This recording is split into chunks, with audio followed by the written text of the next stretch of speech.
Greetings, everyone. I bet all of you are curious where I am, but that is a secret that only I know. I'm in my secret place, and I'm here to welcome all of you to chapel today. And so, welcome to chapel, and I hope you're having a wonderful day so far.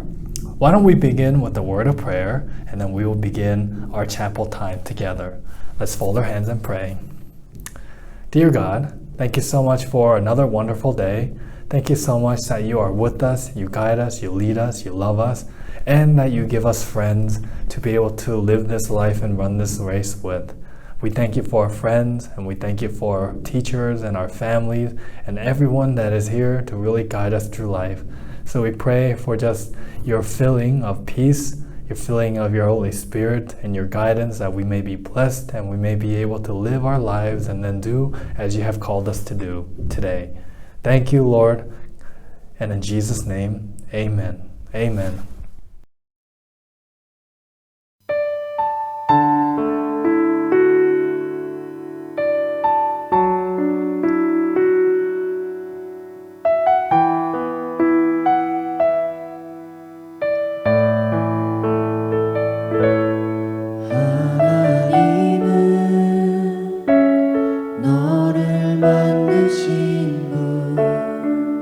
너를 가장 많이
안녕하세요. 금요체풀에 오신 여러분에게 우리 주님의 은혜와 평강을 전합니다.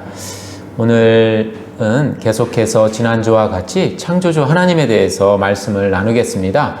먼저 성경 본문 한 구절과 사도신경 첫 부분을 읽겠습니다. 사도신경 앞부분입니다. 같이 읽을까요? 나는 전능하신 아버지 하나님 천지의 창조주를 믿습니다. 그리고 요한복음 17장 24절입니다. 같이 읽겠습니다. 아버지께서 내게 주신 사람들도 내가 있는 곳에 나와 함께 있게 하여 주시고 창세전부터 아버지께서 나를 사랑하셔서 내게 주신 내 영광을 그들도 보게 하여 주시기를 빕니다. 지난 시간에 세상에 하나님이 계신데 이분이 하늘과 땅을 비롯한 모든 것을 창조했다고 배웠습니다. 하나님은 능력이 무한하셔서 아무것도 없는 데서 모든 것을 창조하셨습니다. 또한 창조하실 때 하나님은 혼자 창조하지 않으시고 당신의 말씀으로 모든 것을 창조하셨습니다. 창조에 동참한 이 말씀은 사실 하나님의 아들이자 이 땅에 사람으로 오신 예수 그리스도라고 했습니다. 오늘도 하나님의 말씀을 가지고 창조주 하나님에 대해서 배울 텐데요. 창조주 하나님에 대한 중요성은 모든 그리스도인들이 알고 믿고 고백하는 신앙 고백에도 담겨 있습니다. 여러분, 사도신경 그 첫 부분 좀 아까 읽었던 거 같이 한번 보겠습니다. 나는 전능하신 아버지 하나님 천지의 창조주를 믿습니다. 오늘은 우리가 믿고 섬기는 이 전능하신 창조주 하나님이 얼마나 좋으신 분인지 여러분에게 선포하려고 합니다. 그 창조주 하나님이 얼마나 좋은 분일까? 하나님이 왜 천지를, 그런 대답은 하나님이 왜 천지를 창조하셨을까라는 그 질문에 대답하면서 자연스럽게 부각이 됩니다. 그래서 혹시 하나님은 뭐가 부족해서, 결핍이 있어서, 뭐가 필요해서 하늘과 땅 그 안에 있는 모든 것을 만든 것은 아닐까? 이런 생각이 들 수 있습니다. 하지만 우리 하나님은 그 출애굽기에 모세가 말한 것처럼 스스로 존재하는 자입니다. 누구의 도움이 없이도 스스로 완벽하게 존재하시는 분이죠. 우리와 달리 그분은 아무것도 필요한 것이 없습니다. He needs nothing. 그렇게 되는 거죠. 반대로 우리는 모든 것이 필요한 존재들이죠. We need everything. 그렇습니다. 그것도 우리는 매 순간순간 모든 것이 필요합니다. 그러니까 그러면 홀로 계신 하나님은 고독하셔서 외로우셔서 만물과 인간을 창조하셨던 걸까? 우리처럼 놀 친구가 없어서 창조하셨을까? 이런 질문을 할 수 있습니다. 그 이슬람교의 하나님인 알라에게는 그런 질문을 적용할 수 있습니다. 알라는 정말 홀로 계신 신입니다. 하지만 우리 하나님은 만물을 창조하기 전에 알라처럼 홀로 계시지 않으셨습니다. 지난 시간에 배웠듯이 창조 이전에 우리 하나님은 당신의 말씀과 함께 계셨습니다. 이 말씀이 이 땅에 오신 예수 그리스도 하나님의 아들이십니다. 하나님의 아들이신 예수님은 당연히 하나님을 아버지라고 부르셨습니다. 세상을 창조하기 전에 하나님 아버지와 그의 말씀이자 아들인 예수님은 무엇을 하고 계셨을까요? 오늘 요한복음 17장 24절을 같이 읽겠습니다. 아버지께서 내게 주신 사람들도 내가 있는 곳에 나와 함께 있게 하여 주시고 창세전부터 아버지께서 나를 사랑하셔서 내게 주신 내 영광을 그들도 보게 하여 주시기를 빕니다. 예수님의 기도의 일부분입니다. 여기서 예수님은 하나님을 아버지라고 칭하시고 기도하십니다. 놀라운 것은 세상이 만들어지기 전에 하나님 아버지께서 아들이신 예수님을 사랑하셨다라는 것입니다. 창조주 하나님은 이런 사랑과 기쁨의 교제를 나누고 계셨습니다. 세상을 창조하신 하나님은 외로우실 이유가 없으셨습니다. 그럼에도 우리 하나님은 창조하셨습니다. 외로워서 미칠 것 같아서 창조한 것이 아니라면 하나님은 왜 우주 만물과 인간을 창조하셨을까? 혹시 하나님이 만물을 창조하신 이유가, 특히 인간을 창조하신 이유가 인간을 종으로 부려먹으려고 창조하신 건 아닐까? 이런 질문을 할 수 있습니다. 실제로 이런 신이 역사 속에 존재했습니다. 남왕국 유다와 비슷한 시기에 살던 바벨론이란 제국이 있었습니다. 그 제국이 나중에 남왕국 유다를 멸망시키고 이스라엘 백성들을 포로로 70년간 붙잡아 두었던 그 제국입니다. 이 바벨론 사람들이 섬기는 신이 있었는데 그게 마르둑이라는 신입니다. 이 마르둑은 노예로 부려먹기 위해서 인간을 창조했습니다. 마르둑과 그 동료 신들은 가만히 앉아서 손도 까딱하지 않고 인간들을 부려먹으며 살아가겠다라는 그런 의도를 가지고 인간을 창조했습니다. 인간은 계속해서 신들을 섬기는 노예의 삶을 살게 되는 것입니다. 이 창조된 세상은 신들을 위해 인간들이 노역하는 장소요, 신들에게 필요한 것을 공급하는 재료가 있는 그런 곳입니다. 이 마르둑에게 창조는 전적으로 신들을 위한 것이지 인간을 포함한 피조물을 위한 것은 아닙니다. 자기 자신을 위한 창조입니다. 자신의 이기적인 욕망을 충족시키기 위해서 인간을 도구로 이용하는 것이 바벨론 제국의 신 그 마르둑의 창조입니다. 필요와 부족 때문에도 아니고 외로워서도 아니고 노예로 이용해 먹으려고 하는 것도 아니라면 그 성경에 계시된 하나님 아버지는 왜 그 아들과 함께 천지를 창조했을까요?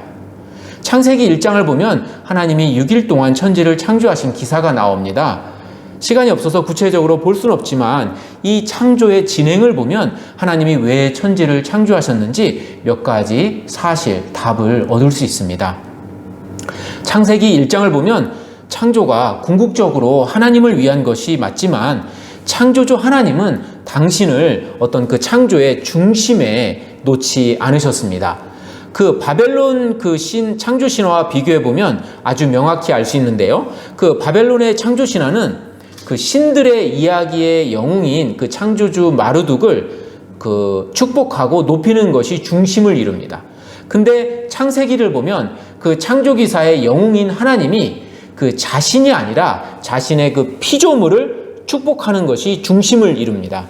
바벨론 신화는 그 마르둑이 최고의 신이 되어가는 과정을 설명하지만 그리고 거기에서 인간은 정말 부차적인 존재, 신들을 위해 유용한 도구 정도로 전략을 합니다. 하지만 창세기를 보면 우리 창조주 하나님은 인간에게 그 하나님의 지으신 피조계를, 특별히 그 하나님의 지으신 그 땅을 다스리는 권세를 주는 것이 이 창세기의 주된 관심사입니다. 우리 하나님이 창조를 진행시키는 방향을 한번 보십시오. 하늘에서 땅으로 이동합니다. 그리고 땅에 있는 많은 것들 중에 인간에게 집중합니다. 창조의 절정은 그 6일에 있었는데요. 그 6일에 인간의 창조가 있었습니다. 천사가 인간보다 높은 위치에 있는데도 하나님은 천사를 창조의 중심에 놓지 않았습니다. 땅에 수많은 짐승들이 있는데도 하나님은 땅은 다스리고 보호하는 권세를 사람에게 주셨습니다. 간단히 말해서 하나님은 인간을 위해서 모든 것을 창조하셨습니다. 창조주 하나님은 창조 후에 만드신 모든 것을 아낌없이 사람에게 주셨습니다. 인간을 유독 편애하셔서 그들에게 만물을 다스리고 돌보는 권세까지 주셨습니다. 성경을 읽으며 우리는 전능하신 하나님이 모든 것을 무에서 창조했다는 것에 사실 놀랍니다. 더 놀라운 것은 어쩌면 우리에게 다행이고 우리에게 좋은 것은 이 전능하신 창조주 하나님이 악한 분이 아니라는 것입니다. 능력은 무한한데 악하거나 자기밖에 모르는 하나님이라고 한번 가정해 보십시오. 끔찍한 일이 벌어지겠죠. 바벨론의 신 그 마르둑같이 말입니다. 자기 자신만 생각하는 신, 인간을 만들어 자신의 종처럼 부려먹으려는 그런 신이 되는 것입니다. 언제든지 인간을 자기 마음대로 이용하고 필요 없으면 죽일 수도 있는 그런 신일 수도 있습니다. 하지만 성경이 계시하는 우리 창조주 하나님은 전능하시면서도 동시에 좋으신 하나님입니다. 선하신 분입니다. 세상을 창조하는 과정을 봐도, 세상을 다 창조한 후에 하나님이 하신 것을 보아도 우리 하나님은 참 좋으신 분입니다. 모든 좋은 것을 인간을 위해 창조하시고 그 좋은 것들을 사람에게 맡기셨습니다. 선물을 주듯이 나누어 주셨습니다. 모두 다 다스리고 돌보도록 하셨습니다. 이만큼 하나님이 인간을 사랑하셨습니다. 이만큼 하나님이 저와 여러분을 사랑하셨습니다. 전능하신 하나님은 우리를 사랑하셨기에 우리를 창조하셨습니다. 이것이 하나님이 세상을 창조한 이유입니다. 인간을 위해서 창조를 하셨습니다. 당신의 좋은 것들을 나누어 주기 위해 인간을 창조하셨습니다. 모든 좋은 것들을 만드시고 그것들 모두를 사람에게 나누어 주심으로 하나님이 당신의 사랑을 확증했습니다. 하나님이 만물을 지으며 오직 인간에게만 나누어 준 것이 있습니다. 그것은 하나님의 형상이라는 것입니다. 이것은 인간을 향한 그 하나님의 사랑의 절정이라고 할 수 있습니다. 물론 예수님과 성령님을 주신 것을 제외하고 말을 하고 있는 것입니다. 창세기 1장을 보면 오직 인간만이 하나님의 형상대로 또는 하나님의 모양대로 지음을 받았습니다. 하나님은 천사도 그분이 만든 그 어느 것도 당신의 형상, 당신의 모양을 따라 만들지 않았습니다. 고대에 살았던 그 사람들은 오직 왕들만이 하나님의 형상대로 지음을 받았다고 생각했습니다. 왕은 신의 아들이라고 간주되었습니다. 왕은 신을 닮았다고 생각했습니다. 그러나 창세기 1장에서 모세는 모든 사람이 다 하나님의 형상대로 지음받았다고 기록합니다. 모든 인간은 하나님의 형상을 지니게 되었습니다.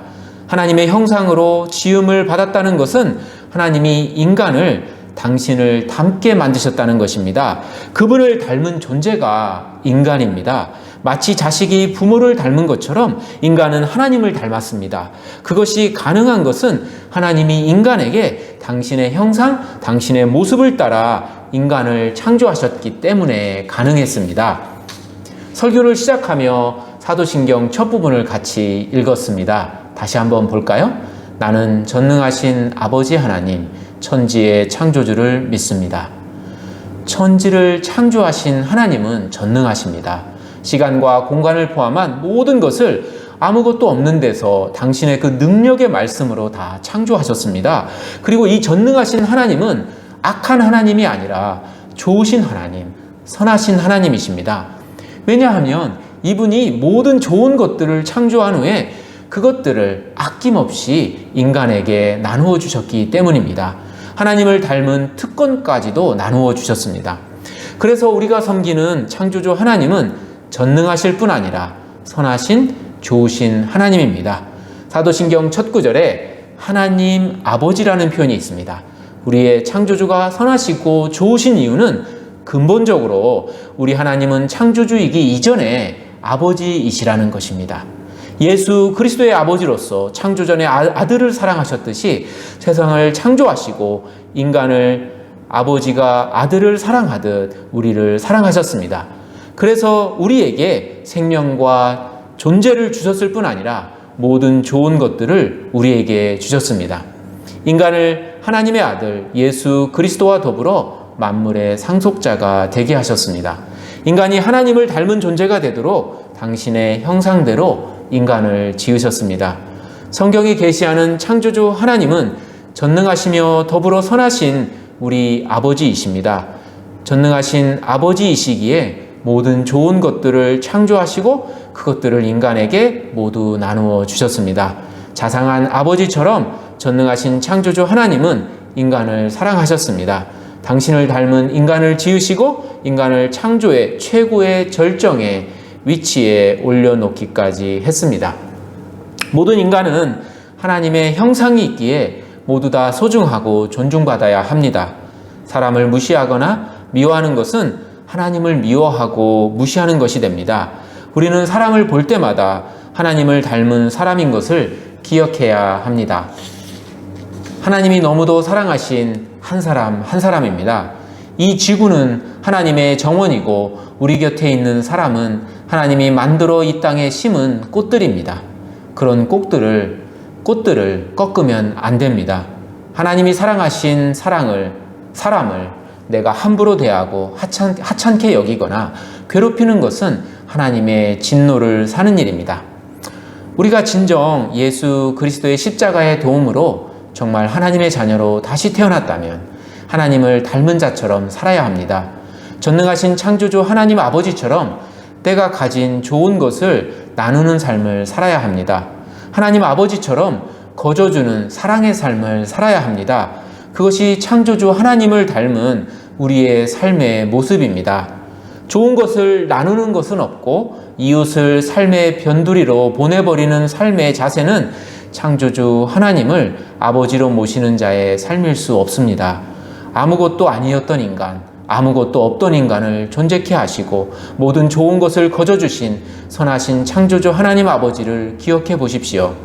자녀인 우리도 선하고 관대하게 모든 좋은 것을 이웃에게 나누는 삶을 살아야겠습니다.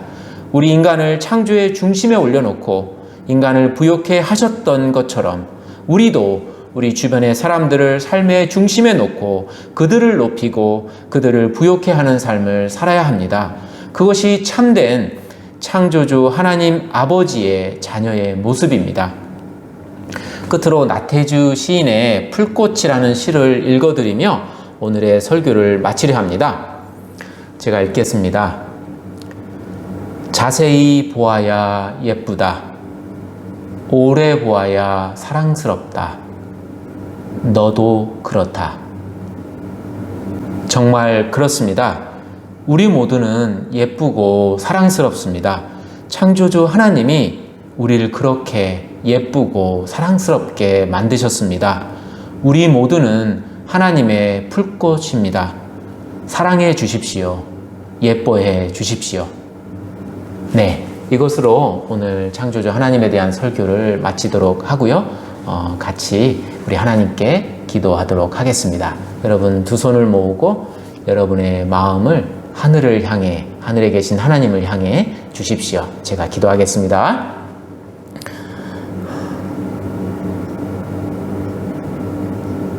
하나님 아버지, 하나님은 전능하시고 그 전능하셔서 모든 것을 다 만드신 창조주이십니다. 모든 것을 다 만드셨는데 그 모든 것을 또 우리에게, 인간에게 나누어 주시고 우리가 누리도록 하게 하신 것을 볼 때 우리 하나님은 정말 좋으신 분입니다. 선하신 분입니다. 우리의 아버지이십니다. 하나님, 저희가 이 좋으신 하나님 아버지를 믿고 살아가게 해 주시옵소서. 이 좋으신 창조주 하나님 아버지의 자녀답게 저희도 살게 해 주시옵소서. 하나님 아버지처럼 다 만들어서 좋은 것들을 나누어 주고 또 나누어 주고 또 나누어 주는 그런 하나님의 자녀들이 되게 해 주시옵소서. 사람을 이 우주의 중심에 올려 놓으시고 축복하셨듯이 하나님 아버지, 우리가 하나님의 자녀로 우리 주변에 있는 사람들을 우리 삶의 중심에 올려놓고 그들을 축복하고 또 축복하는 그런 사람들 되게 하여 주시옵소서. 하나님이 우리 주변에 심겨놓은 이 수많은 꽃들을 예뻐하고 사랑해하는 그런 사람들 되게 해주시고 꺾여진 꽃들이 있다면 그 꽃들을 보호하고 다시 살리는 그런 삶을 살아가게 해 주시옵소서. 감사하며 예수님의 이름으로 기도합니다. 아멘.